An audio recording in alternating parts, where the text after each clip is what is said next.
Hey guys, today we're going to talk about a few things you can do to tweak or hack your way to better eBay sales. Stay tuned. Welcome to the Reseller Niche Podcast, a show for e-commerce buyers and sellers where we investigate unique items being bought and sold and show you how research equals knowledge equals profit.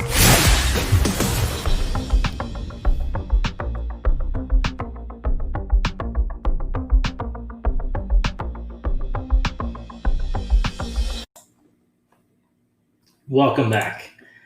My name is Mo, and today I wanted to talk a little bit about what I do when I haven't been able to source very much and I don't have much to list, and ways I can basically tweak and hack what I do have to get better eBay sales, better online sales in general. So I know this year has been kind of strange. It's been a combination of something that's really easy to source, and at the same time, not able to source in the same ways. For example, store closures, delayed mail, that kind of thing. But there's always things you can do to improve your sales, your eBay sales specifically, even without brand new listings, which may not always be ideal, but any sale helps sometimes, especially if you're having a slow day.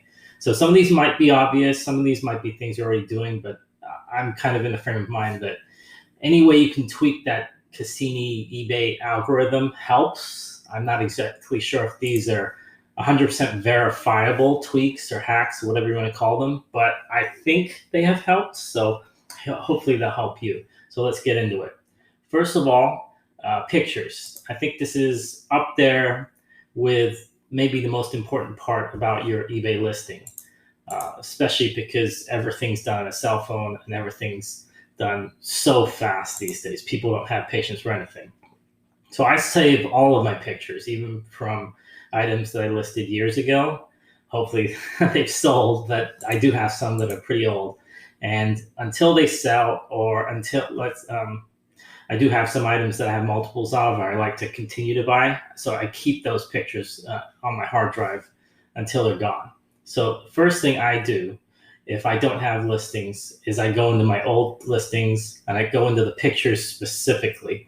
A lot of my first listings, going back maybe a year or two ago, even had only 3 to 4 pictures. I would do 3 to 4 pictures. That would be it. They weren't always great pictures, but I didn't spend as much time as I should have.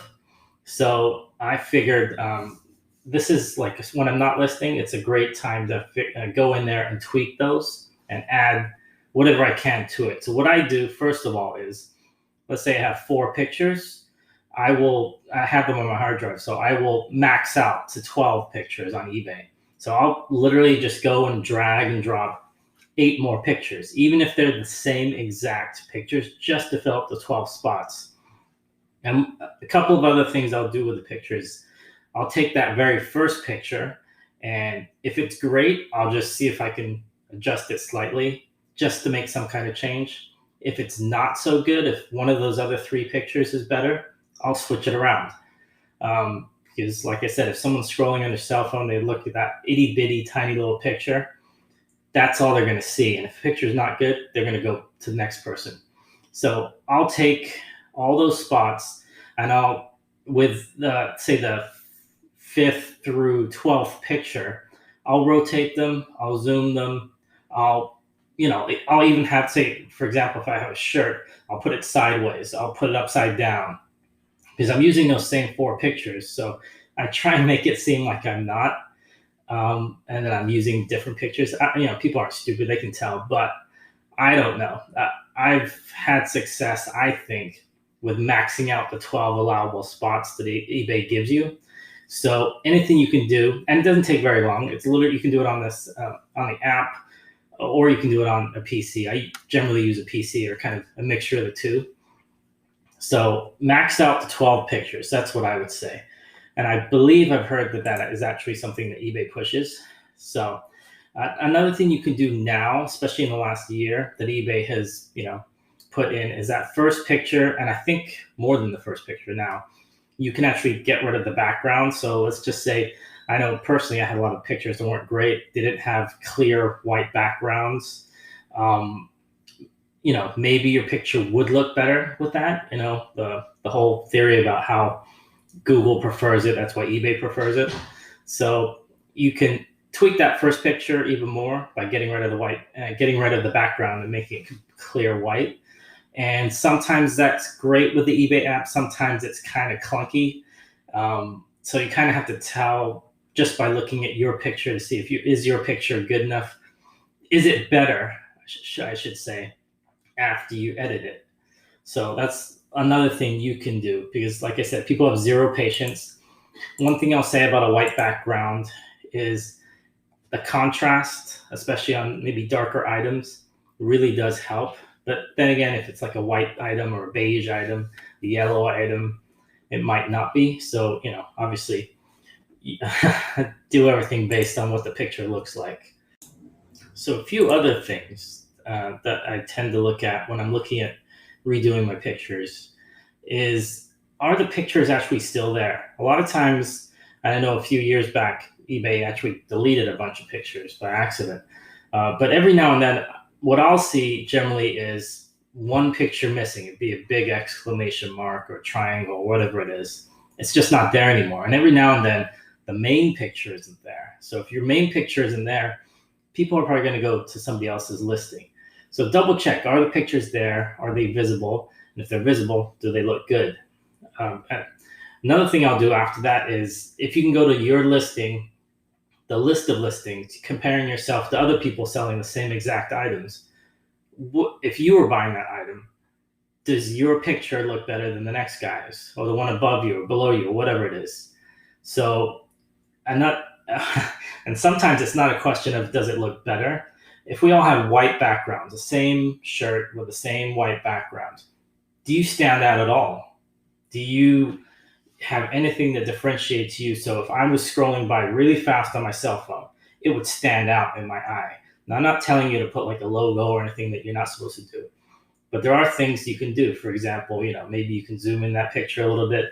Maybe a white background isn't the best for that picture and you have to reshoot it. Maybe the angle is off. Maybe is there something you can do quickly to make your listing stand out more than the next person's? Because that's all we're talking about most of the time.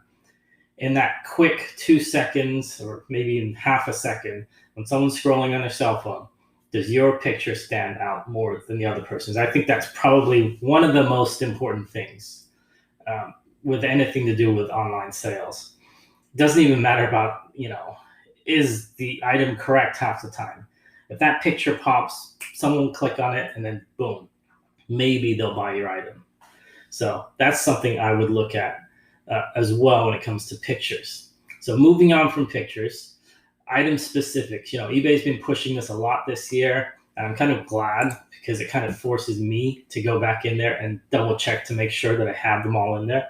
This is something I used to do on my own every now and then, but not as much as now. I guess because I'm being forced to do it, but like I said, that's a good thing. Are your item specifics correct? I know a lot of times I would, blow through listings really fast, and basic things like sizes or quantities were wrong. If you have incorrect quantity, that listing's still up there. You thought it was pulled down, and somebody buys a shirt that you don't have. That's a cancellation you're going to have to do. That technically could be an angry person, somebody that doesn't come back to buy from you again. So that kind of, silly little stuff can add up, and you don't want that. So that's one thing I do. I go into the item specifics. What can I add? What can I change? Maybe there's something that has changed about this item. Maybe, for example, because I do a lot of shirt sales, someone popular, someone is wearing that in the news or whatever, on TV or whatever. It's part of a Netflix show or whatever. You can add that in as an item specific. I mean, obviously, be careful, because some specifics can cause issues with like copyright and stuff like that. But a lot of times, for example, if it's a new Netflix show or something like that, if you can add that in there, that's another keyword that somebody's searching for. that maybe somebody else's listing doesn't have. So if you can go through and add that, anything, like I said, that can tweak that algorithm, update your listing, make it look better, possibly push up the rankings. I'm not sure. What do you think? I think that stuff helps, and it doesn't take very long, especially the way eBay has it now. They have it listed to, this is a trending item specific. This item specific has, 987,000 people looking at it, and you have it blank. Maybe getting that, the material, the shirt in there, maybe getting the theme or the genre or whatever they're asking for will help you sell. So I try and max them all out if I can, if I know what they are. And why not? It doesn't hurt, and it doesn't take too long. So the next thing I would move on to is listing titles. Listing titles for me are probably right up there with pictures. I'm not sure which is more important. I'd say they're equally as important, but I would say titles and pictures are the most important things for any listing, because that's basically what all the people look at these days. So I've kind of made it a habit to go in and double check all item titles that have been sitting for a while. So I'll go in and I'll see, is this item's been sitting for 30 days? What's wrong with it? Have I maxed out all the keywords possible? Do I have them in the correct order? From what I'm hearing, from what I've read, it's not so much about maxing out the title anymore, even though that's something I do still to this day. It's about having kind of you grade the keywords and put them in order of importance. So, if you're talking, one thing I have a lot of is kind of these kind of vintage retro shirts where the brand is really not something that people are looking for. It's something really generic, like Superfly shirt or something like that. Like nobody's looking for Superfly shirt. I'm not talking about, Superfly the character. I'm talking about just a generic shirt. Like it'd be like big box shirts. Like, okay, nobody's looking for big box shirts, but maybe that big box shirt has a fabulous logo on the front. You can describe the logo. Put that on there first. Maybe it's got a celebrity on there. Put that celebrity's name first, and then go on from next. So basic stuff like that. A lot of my early listings didn't have that. I kind of go back to that and just tweak that. And I think by tweaking the pictures and by tweaking the titles, it kind of gives your listing not 100%, kind of a rebirth, but a little bit of more life. If I've definitely seen items that I've tweaked the titles and tweaked the pictures, and I've had sales within a couple days. And that's all it takes sometimes. You just kind of want to tweak it to the point where somebody else is going to do a quick search and find that item. Maybe they weren't searching for before. Especially one thing I've always noticed is that when I type fast, especially if I type on my cell phone, I'll have misspelled words. Like I've seen a lot where instead of I don't really put the word size in there very much anymore, but I had size like SZE or SE or something like that, which is pointless. So, I don't know if I was hurting myself, but I could have used that space for something else. So the order of the words, the importance of the words, I think that has a big deal, especially when people are scrolling fast, they're searching for whatever they want. They don't have time to wait for your misspellings, so change that stuff whenever you can.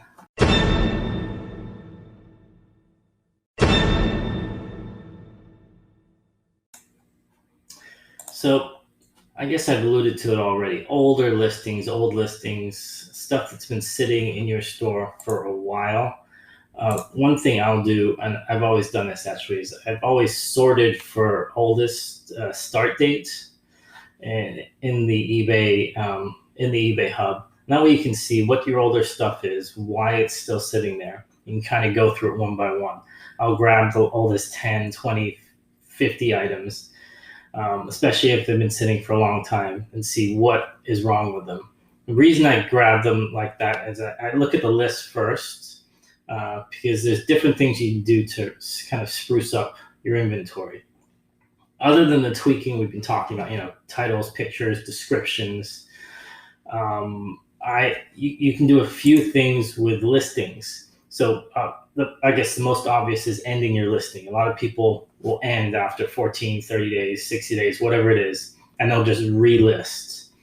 if I do that, I try to do what I talked about above, change the title, change the pictures, flip around the main picture, use a different one. One thing I didn't mention is descriptions. I'm pushing away from descriptions more and more now, only because obviously most of what's being bought is bought on a cell phone. So people usually don't get to the description. My description is usually just the title and maybe something else if there's, a specific thing I need to talk about, maybe damage to the item or something else in there, like a disclaimer of some kind.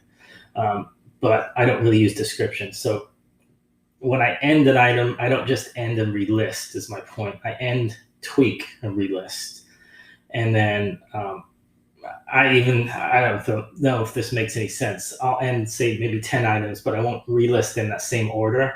I'll go, I'll flip it up or I'll put the last one first. I don't know if that makes a difference or not. It's probably just me being paranoid.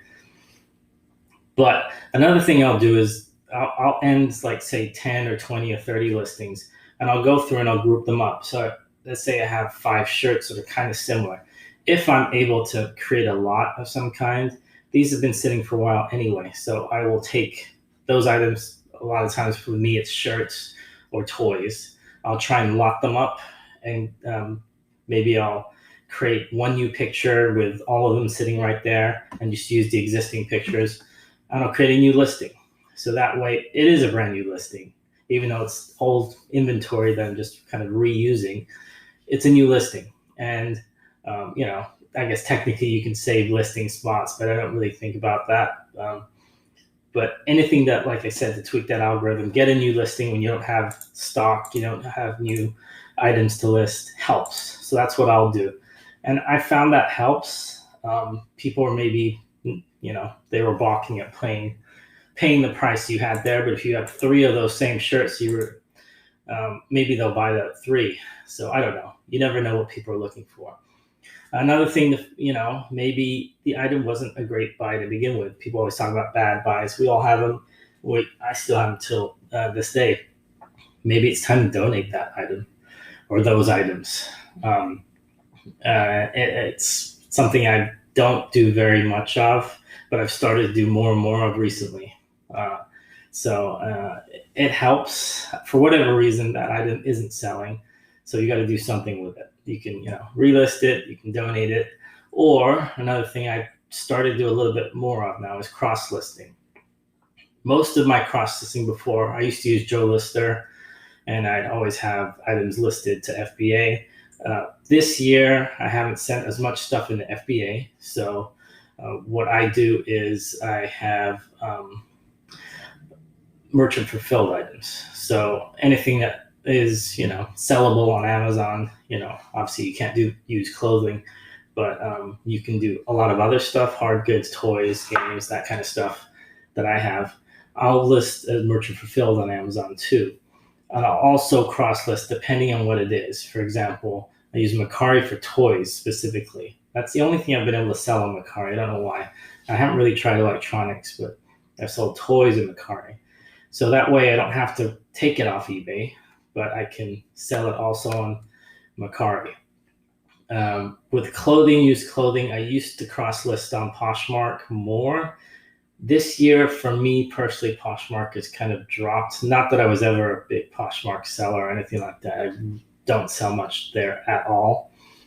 But that's one place I used to cross-list clothing.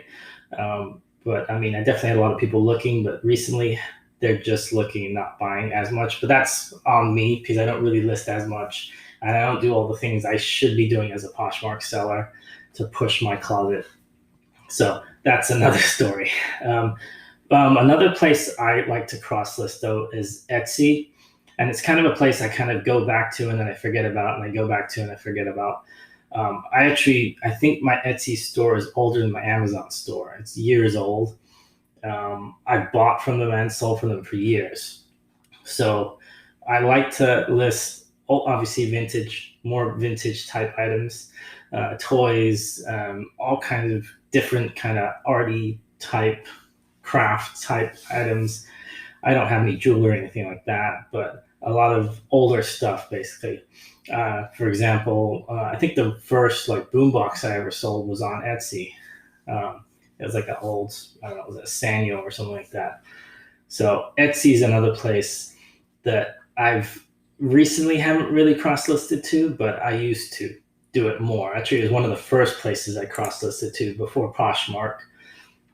And the last place that I personally have everything listed, which is an easy one, is Bonanza. I have my entire eBay store listed on Bonanza. I don't get many sales, but when they come in, it's pretty easy. It's all there and it updates automatically. You just have to, obviously adjust all these sites, adjust the inventory on what sells when it does sell. So these are all things you can do to tweak, or hack into, if you're having slow days or whatever, to getting more sales, hopefully on eBay or any of these other sites. But, because you never really know where people are looking, what they're looking for, at what time. Like I said, people don't wait. They search, they go, they move on. So sometimes we have to have the same attitude. Sometimes if it's just not a good buy, donate it. Or if it's not listed in the right place or not listed the right way, we have to adjust that. And what happens? It's okay, move on. So I'd love to hear what you guys do. These are just a few of the things that I do. I think I've listed all of them, but what do you do to tweak your sales, hack your sales, whatever you want to call it, to adjust things, to make things better, to be more efficient? If you could leave us a voice message, that'd be great. We could play it on air, or just send me a message and I'd love to hear that. But either way, until the next one, thanks for listening to the Reseller Niche Podcast. Have a good one. Bye.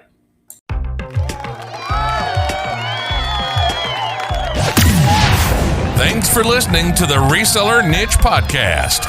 Show notes and social media links are located at resellerniche.com. Please comment, rate, and subscribe to us on iTunes or YouTube or wherever you get your podcasts.